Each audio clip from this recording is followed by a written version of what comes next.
bàbá èkìtì fi kògbákùngbé ọ̀rọ̀ gbígbóná ránṣẹ́ sí Ajékòótọ́ lórí ọ̀rọ̀ pé Yorùbá nation pé wọ́n fẹ́ lò ó against ààrẹ Tinubu àti ọ̀rọ̀ restructuring tí arákùnrin náà dárúkọ. Ẹ wò ó, ọ̀rọ̀ yìí lágbára o. Bàbá èkìtì fọ̀rọ̀ lẹ̀ o. Wọ́n ṣe àwọn àlàyé kan, wọ́n yànnàná ọ̀rọ̀ lórí ọ̀rọ̀ gbogbo bí olóyè Sunday Ìgbòho ṣàṣe lọ sọ́dọ̀ Aláàfin, táwọn kan sì sọ pé ó yẹ kó lọ sọ́dọ̀ Ọọ̀ni. Gbogbo ìgbésẹ̀ tí wọ́n gbé láti dé ọ̀dọ̀ Ọọ̀ni náà ni bàbá èkìtì tú nínú fọ́nrán yìí, tí wọ́n jẹ́ kí àwọn èèyàn wá mọ̀ pé Ajékòótọ́ yìí ìpè kò sọ̀rọ̀ gẹ́gẹ́ bí ọmọ Yorùbá gidi, tí wọ́n sì fi àwọn ọ̀rọ̀ tó gbóná, àwọn ọ̀rọ̀ tó lágbára tí wọ́n fi ránṣẹ́ sí. Kí ni bàbá èkìtì sọ lórí ọ̀rọ̀ tó jáde? Kí ni bàbá èkìtì fi ránṣẹ́ sí Ajékòótọ́ lórí pé kí Yorùbá má jẹ́ Yorùbá mọ́, pé àfi kí wọ́n pè ní Odùduwà? Báwo lọ̀rọ̀ ṣe jẹ́ gangan? Ẹ gbọ́ ẹ̀kúnrẹ́rẹ́ nínú fọ́nrán yìí.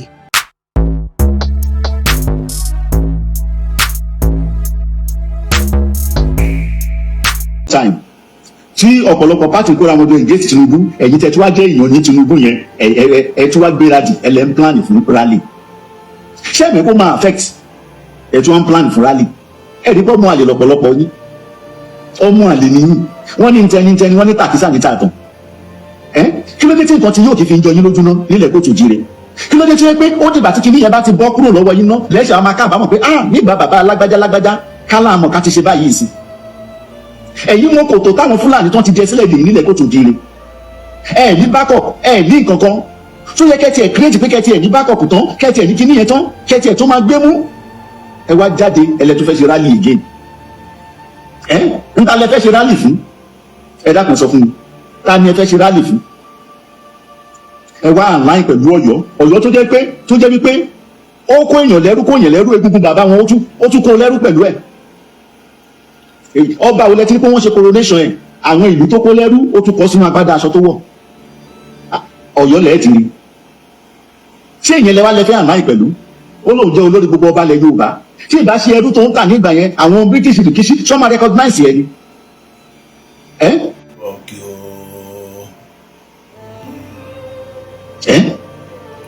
Ẹni tí ẹ̀jẹ̀ ọmọ àlè bá ti wà lára rẹ̀, kò sí bẹ́ẹ̀ ṣe wẹ̀ tó yóò mọ̀ wọ ọmọ àlè ni. Ìwà ọmọ àlè ti kún ara yín ìlú Ọ̀yọ́ yẹn, ọ̀rọ̀ yóò jọ wá lójúmọ́, ẹ̀yin lẹ ń dalẹ̀ kó tó di irú, ẹ̀yin ni. Ìtàn yín lẹ wá, ẹ̀yin lẹ dorí ẹ̀ kodò, ẹ̀yin lẹ ṣe gbogbo ẹ̀, ìlú Ọ̀yọ́ ń bẹ̀ yẹn náà ni. Ẹ tí wàá lọ kọ lẹ́tà, wá Ọọ̀ni kó ṣe kinní kan, kí ni Ọọ̀ni fi ṣe yín? Kí ni Ilé Ifẹ̀ fi ṣe rí? Kí ló fi ṣe yín? Wọ́n wá bẹ̀rẹ̀ sí ní lò yín, bó ti ṣe fẹ́ máa lo àwọn Yorùbá nation against Tinubu nìsín. Yorùbá nation wọ́n fẹ́ lò wọ́n against Ọọ̀ni, against Tinubu, against ilẹ̀ kóòtù òjíire ni. Yorùbá nation is known for the freedom of human rights. Yorùbá nation àwọn ọlọ́pọlọ kíkú ló wà nú ẹ̀, tá a sì gbọdọ̀ gbà wọ́n láàyè. Wọ́n tún wá bẹ̀rẹ̀ sí ní nìkan àti àwọn fẹ́ bẹ̀rẹ̀ rally.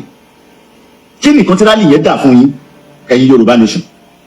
A tún wá sọ fún yín wípé a ò jẹ́ Yorùbá mọ́, ọmọ Oòduà ni wá. Tẹ́ ẹ bá fẹ́ ká support yín, ẹ yọ Yorùbá kúrò ń bẹ́ẹ̀. Àwa Yorùbá mọ́, then restructuring là ń wá nísìnyí. Ẹ jẹ́ kí wọ́n restructure ká padà sí ìpìlẹ̀ bá ṣe ń lò tẹ́lẹ̀. Ká wá lò ó fún ọdún bíi méjì, ká wá wò nǹkan tá a máa achieve níbẹ̀. Òun ló máa determine bóyá a máa lọ, bóyá a ní lọ. Ẹni rárá. Ẹ wo ọ̀pọ̀lọpọ̀ ẹ̀mí tẹ́tí fi àwọn. Ẹ ṣe kò sí yàtọ̀ nínú wọn rárá o, kò sí yàtọ̀ nínú wọn. Abatẹnijẹ́ pẹ̀lú ọ̀dàlẹ̀, kò sí yàtọ̀ nínú wọn. Mo dé gúdúgbé ọ̀rọ̀. Mo kí gbogbo ẹ̀yin bàbá mi tẹ́ ti wọlé àtẹ̀yin ìyá mi tẹ́ ti wọlé. Ẹ máa ń bá mi ṣe ètò yẹn, jẹ́ kó dé ọ̀dọ̀ òpònú ayírádà tí ń pera rẹ̀ ní Ajékòótọ́, ṣùgbọ́n tí ò lóòótọ́ kankan lẹ́nu. Ó ní gbogbo ọmọ Yorùbá pátápátá pé akúrí ni wá, ọlọ́pọlọ píkú. Èmi wá pè ní ọlọ́pọlọ eérú, torí ẹni tọ́pọlọ ẹ̀ bá kú àìlè jí, ṣùgbọ́n ọlọ́pọlọ eérú ó ti bàjẹ́ fún. Ajékòótọ́, I think say you are a wise man. I don't know that you are one of the foolish people among of the Yoruba race. Ẹ jẹ́ kí n bẹ̀rẹ̀ báyìí. Ó ní wọ́n fẹ́ lo Yorùbá nation against Ooni of Ife. àti Bọ́lá Ahmed Tinubu ọ̀rọ̀ yẹn lásán ó ti ná ọ̀kẹ́ ó ti jẹ́ kéèyàn ọmọ Yorùbá tó bá jẹ́ ọlọ́pọlọ pípé tí ò tẹ̀lé arìndí ti jẹ́ kó mọ̀ wípé ibi tó bìlọ́ǹgì sí. Lákọ̀ọ́kọ́ when the issue of àwọn kan ní Yorùbá àwọn kan ní kọ́ ní Yorùbá the great professor Baba Stephen Akitoye Banji Akitoye pé gbogbo àwọn tó ṣe Yorùbá nation ẹ gbẹ́dọ̀ bá wọn dá sí. You must not stand support somebody against another one torí wípé kí ni ẹ̀yin dìde lẹ́yìn dà fún orísun yín ni.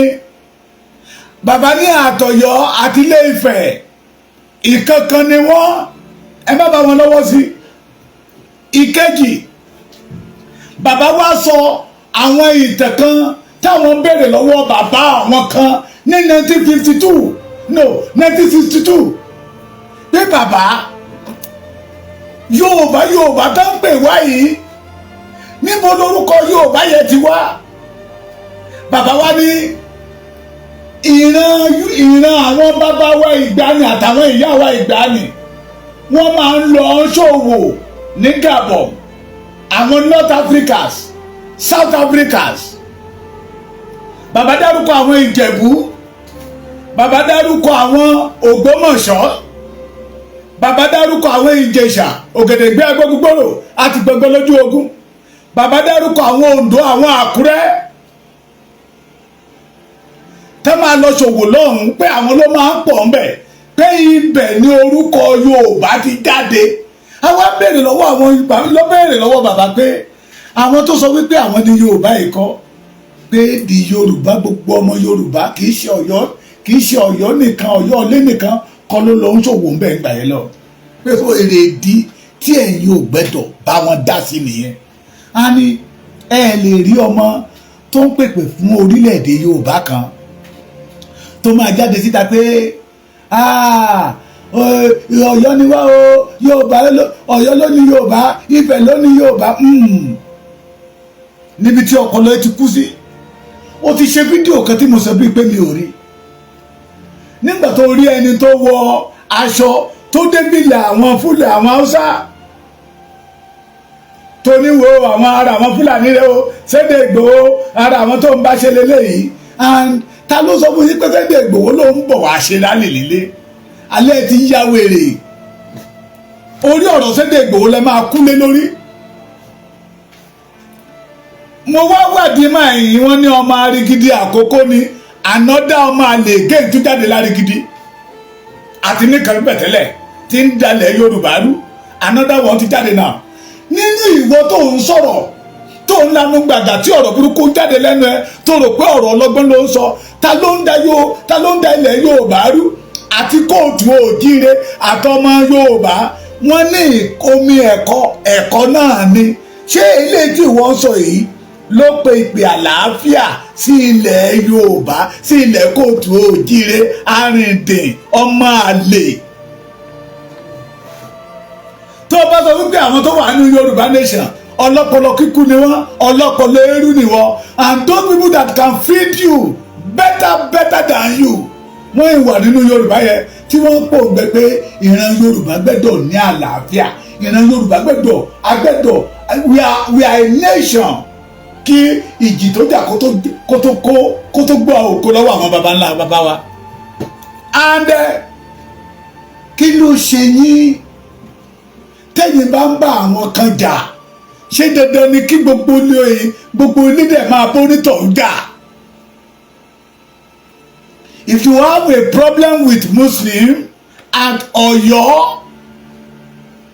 ṣé ìyẹn ni pé kí àwa kádẹ̀ wá pọwọ́pọ̀ ká máa bá yín takò àwọn mùsùlùmí ká máa bá wọn takò àwọn Ọ̀yọ́. Ìpè àlàáfíà làwa dúró lé lórí pé anybody tí Yorùbá bá gba òmìnira wọn lẹ́nìí tó bá wù ẹ́ ò bá ṣẹ̀ṣẹ̀ lọ tó bá wù mí mo lè gbógun sílé kí n gbé Ọya sílé kí n gbé Ṣàngó lé n tó bá wù mí ni ẹ fèmí lẹ̀kẹ́ lọ́lọ́run mi We did not have grudging with anybody. We are working towards that vision tó máa fi wá sí ìmúṣẹ. Moreover, let me tell you one thing. Ohun tí òye yín ló pọ̀ jù òun lẹ́bí máa wá sórí social media tẹ́ ẹ lanu gbàgà tẹ́ ẹ mọ wíwíkúwí tí àwọn ènìyàn á rò pé ọlọ́gbọ́n ni yín tí wọn ò ní mọ̀ pé kò sí ọgbọ́n ẹyọ kan lórí yín. Ọgbọ́n kẹ̀kàn jí kẹ́ẹ̀jẹun kẹ́ẹ̀dẹ̀ sọ̀rọ̀ òpònú jáde síta ló wà lọ́pọlọ yín. Nígbà tí invitation jáde síta, the first letter tó kọ́kọ́ send is Ooni of Ife. The arrangement tó wà ní pé they want to start it with Ooni of Ife àti Aláàfin Ọ̀yọ́ kẹ́dẹ̀ parí ìrìn àjò yẹn sọ́dọ̀ àwọn méjèèjì for security of the Yorubas. They sent the two letters, the Aláàfin Ọ̀yọ́ and the Ooni of Ife. Wọ́n dẹ̀ bá pa Ooni of Ife ọba Babátúndé Ọ̀jájá Ògúnlùsì wọ́n ní bàbá ò lè wà àpélébù bàbá ò sí ilé torí pé tí wọ́n rí Sunday Igboho ní Ọ̀yọ́ it became headache to you. Ṣé ọmọ Ọ̀yọ́ lè ní I'm from Ekiti. I'm from a authentic Ekiti man. And Sunday Igboho did not kò sọ wípé ibi báyìí ló ń bì sí ibi báyìí ló ń bì sí. We are working toward that the Yoruba people will be free. Ẹ̀yin wèrè tẹ́ ẹ bá ti dé lu òyìnbó tẹ́ ẹ dàdàkúdà mẹ́ tẹ́ ẹ sọ̀kò ìbànújẹ́ sínú ilé. Oní àwọn Yorùbá nation àìmọye ẹ̀mí tó ti fi ṣòfò. Ṣé Nàìjíríà ò fẹ̀mí Yorùbá ṣòfò? Ṣé Yorùbá nation ló pa àwọn èèyàn? Ṣé Sunday Igboho ló fẹ̀mí wọn ṣòfò? Alẹ́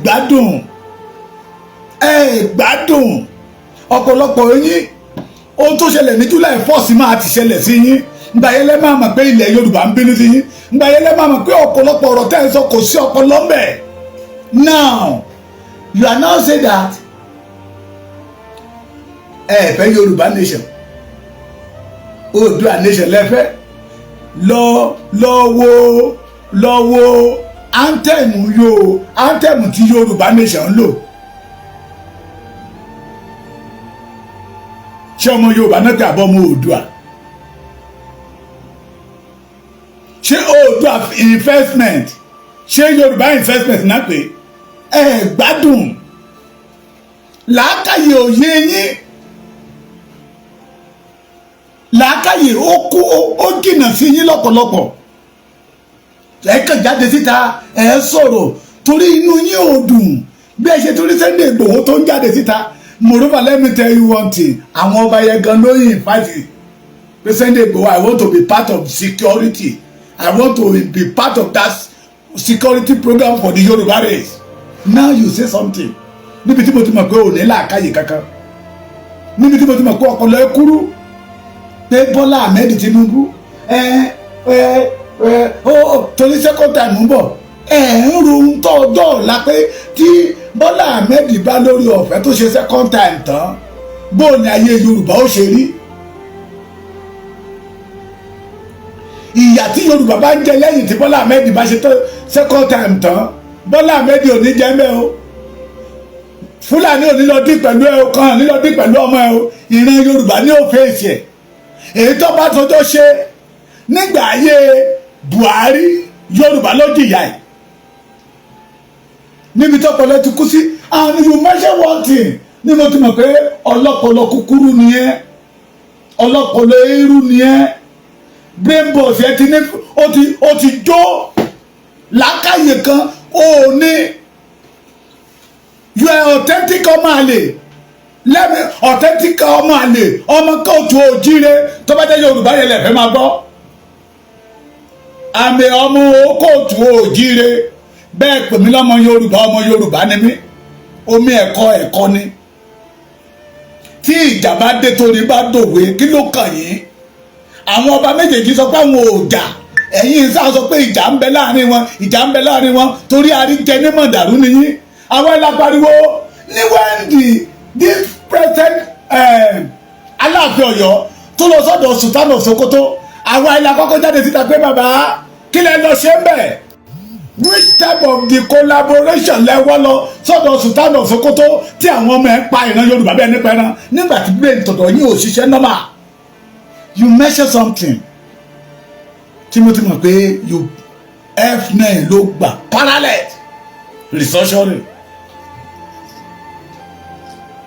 wọ́n ti ń pè ìpè fún restructuring the Yorùbá leader ti ń pè ìpè fún restructuring kì í ṣọ̀rọ̀ 70 years